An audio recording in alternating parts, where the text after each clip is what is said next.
Gracias, senador.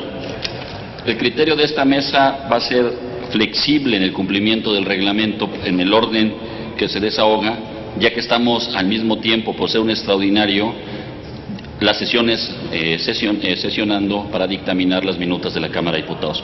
Por lo tanto, aunque iniciamos los posicionamientos de los grupos parlamentarios, le daré el uso de la tribuna al senador Roberto Gil Suárez para presentar su voto particular. Por favor, senador.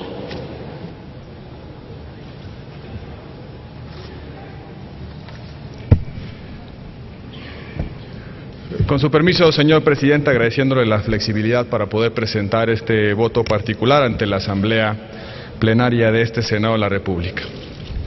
Con la senadora Arely Gómez González presentamos a su consideración voto particular al dictamen de las Comisiones Unidas para reformar la Ley Orgánica del Poder Judicial de la Federación en materia de haber de retiro de los magistrados del Tribunal Electoral del Poder Judicial de la Federación. La congruencia personal y la convicción sobre la necesidad de fortalecer las instituciones impartidoras de justicia es razón más que suficiente para presentar a esta Asamblea una alternativa a la decisión de revertir un contenido sin reparar en su conveniencia, implicaciones y sobre todo fundamentos éticos y jurídicos. Pero antes es preciso, con sentido de honor y de verdad, aclarar varias confusiones sobre el origen y alcances del haber de retiro. En primer lugar, su inclusión en el dictamen de la reforma política no fue de manera subrepticia, ni tramposa, ni fullera. Desde la discusión constitucional en las mesas alternas a este Senado, los haberes de retiro, junto con la ampliación del mandato de la actual integración de la Sala Superior, fueron motivo de análisis y discusión entre las fuerzas políticas. En aquella primera etapa, el Senado no aceptó el modelo sugerido. No se aceptó equiparar a los magistrados electorales a los ministros de la Corte en cuanto a la pensión vitalicia como derecho constitucional, pero sí se dijo claramente que se explorarían alternativas en la confección de las leyes reglamentarias desde el entendimiento compartido de que la reforma política tendría que ocuparse de los incentivos a la imparcialidad de la justicia electoral. En segundo lugar, es falso que dicha regla hubiese sido de imposible conocimiento para quienes integraron los grupos de trabajo o formaron parte de las comisiones. Existe evidencia de que desde el 12 de mayo, fecha en la que se circuló por primera vez la propuesta del dictamen entre los senadores de todos los partidos políticos en la víspera de sesión de comisiones, y tras una revisión integral a los textos en las reuniones del grupo negociador, la fracción 31ª del artículo 209 de la ley en comento estuvo incluida en los términos en los que fue finalmente aprobado por este Pleno. En tercer lugar, y lo más importante, es que la regla aprobada no constituye un derecho subjetivo a una pensión vitalicia, es decir, en modo alguno supone que todos los magistrados habrían de recibir el salario íntegro por el curso de su vida. No es un derecho como fue construido, sino como una facultad asignada al órgano de administración del Tribunal, de integración mixta, por cierto, para establecer un sistema objetivo, proporcional, sostenible, racional de compensación a quienes por ley están inhabilitados para ejercer profesiones jurídicas remuneradas por el plazo de 2 años. Una facultad sujeta a la aprobación de la Cámara de Diputados en el presupuesto de egresos por la sencilla razón de que requiere partida y fondos para ser cubierta. Esta discusión debe ser ocasión para superar prejuicios, asumir responsabilidades y sobre todo para fecundar un consenso sólido y sensato sobre la institucionalidad de nuestro Estado de Derecho. El populismo jurídico, la demagogia irracional sobre la justicia que alentamos desafortunadamente desde la política, ha sido una de las principales causas de la atrofia crónica de nuestro sistema de justicia. ¿O no? Frente a los casos que indignan a la sociedad, de inmediato se reacciona con propuestas de más delitos, penas más severas, prisión durante el juicio y menos garantías a los justiciables.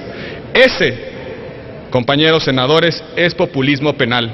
Y el populismo penal trastoca la racionalidad de último fin de la potestad punitiva del Estado y germina en reacciones autoritarias. Nosotros somos los primeros responsables de que el sistema de justicia no funciona adecuadamente en nuestro país porque no hemos construido paradigmas en los que se sostenga un consenso de lo que podemos y debemos hacer para que la justicia funcione bien y sea verdaderamente eficaz. Pues lo que hoy nos tiene aquí es también consecuencia de prejuicios y de la ausencia de un consenso sobre qué tipo de instituciones de justicia merece nuestro país. Es expresión también de una claudicación, la renuncia al deber de asumir los costos de transformar y fortalecer a las instituciones, a esas instituciones que ponemos al servicio de los mexicanos y a las que encomendamos la pacificación de las relaciones sociales. Por desconfianza desde su origen, escindimos al Tribunal Electoral del Poder Judicial de la Federación, es decir, no lo incluimos en las garantías que aseguran la independencia judicial. A diferencia de los jueces y magistrados federales, los integrantes del Tribunal Electoral no cuentan con los incentivos y las protecciones inherentes a la carrera judicial. Están sometidos a restricciones fuertes sobre su futuro profesional, pero no cuentan con estabilidad en la función que se les encomienda. Terminan el cargo y se van a su casa sin capacidad legal para ganarse la vida en lo que saben hacer. También de eso se trataba esta reforma política, de corregir un problema estructural que sin duda compromete la independencia y la imparcialidad de quienes arbitran los conflictos electorales. Más aún, no tenemos opción de hecho. El Estado mexicano está obligado a resolver esta cuestión porque así lo mandatan diversos tratados y resoluciones internacionales que nos vinculan. El informe de la Comisión Interamericana de Derechos Humanos denominado Garantías para la Independencia de las y los Operadores de Justicia, aprobado por la propia Comisión el 5 de diciembre de 2013, los principios básicos relativos a la independencia de la Judicatura de Naciones Unidas, la jurisprudencia de la Corte Interamericana y del Tribunal Europeo de Derechos Humanos coinciden en que la ley debe asegurar a los jueces una remuneración, pensiones y condiciones de servicio y de jubilación adecuadas. Incluso el Comité de Derechos Humanos de Naciones Unidas ha considerado que el Estado debe garantizar las asignaciones presupuestales adecuadas para que el servicio público de justicia sea eficaz.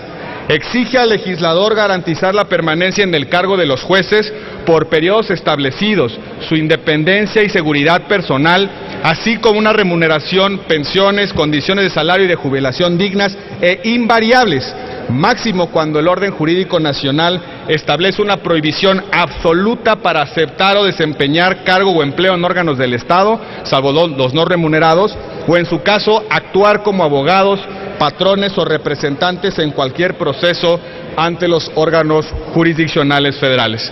Debemos preguntarnos si estamos dispuestos a permitir a que existan y prevalezcan incentivos para que los impartidores de justicia se corrompan, porque esos son los incentivos que crea la absurda regla de no compensar sus años de inhabilitación.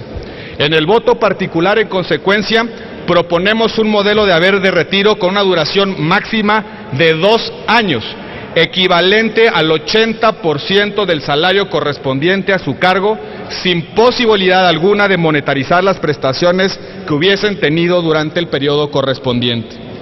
Debemos dejar ya ese discurso demagógico que afirma que aquello que tiene costo económico es un abuso. En democracia, sostener a las instituciones y garantizar su adecuado funcionamiento sin duda es costoso. Hemos asumido como sociedad esos costos porque los beneficios lo justifican. El régimen más barato es el régimen autoritario, en el que uno decide y los otros obedecen. Nada más barato que desaparecer la judicatura, el parlamento, los órganos reguladores y que un solo sueldo haga lo que hacen cientos de instituciones.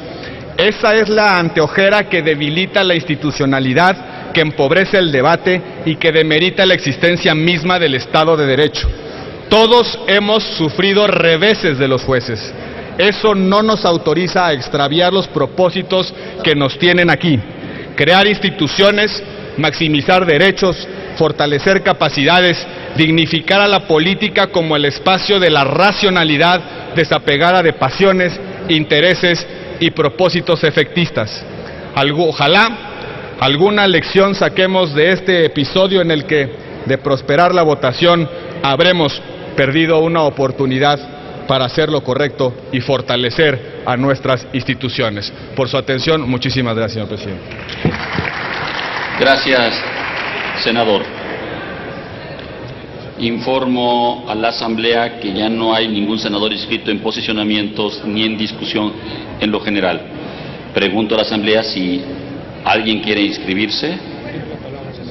La senadora Arely Gómez.